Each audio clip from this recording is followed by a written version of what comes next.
দেবব্রত মণ্ডল তাকে গুলি করে খুনের চেষ্টার এই ঘটনার পিছনে অন্য কারণ রয়েছে বলে বিস্ফোরক দাবি করছেন নিহত পরিবেশবিদ তপন দত্তের স্ত্রী প্রতিমা দত্ত।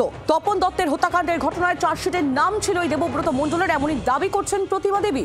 আগামী মাসে চার্জশিট জমা দেওয়ার কথা ছিল সিবিআই এর, মুখ বন্ধ রাখার জন্যই গুলি চালানো হয়েছে। গুলি চালিয়ে দেবব্রত মণ্ডলকে ভয় দেখানোর চেষ্টা, বিস্ফোরক দাবি নিহত তপন দত্তের স্ত্রী প্রতিমা দত্তের।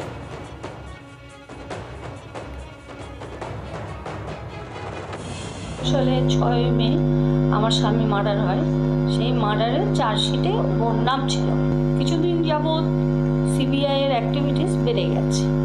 আমি সূত্র মারফত খবর পাই যে বাবু মণ্ডলকেও জিজ্ঞাসাবাদ করা হয়েছে।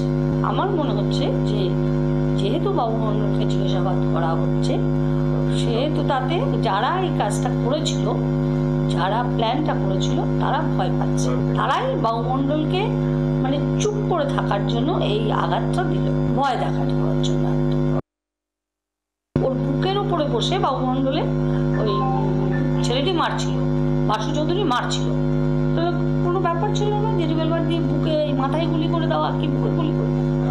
হ্যাঁ, যেমন আমার দেওয়ারের সোজাসুজি বুকে গুলি করেছিল, আমার হাজব্যান্ডকে করেছিল, মাথায় মেরে মাথা শেষ করে দিয়েছিল। হ্যাঁ, এবার এর বেলা দায়ী করতে পারতো, কিন্তু একে এরকম কিছু করলো না। এই যাতে বেঁচে যেতে পারে সেই জায়গাটা ওরা ঠিক করে রাখলো। তার মানে ওকে ভয় দেখালো যে মুখ খুলো না, মুখ খুললে তোমারও এরকম হবে। বাংলার আওয়াজ, বাঙালির আবেগ, জি 24 ঘন্টা।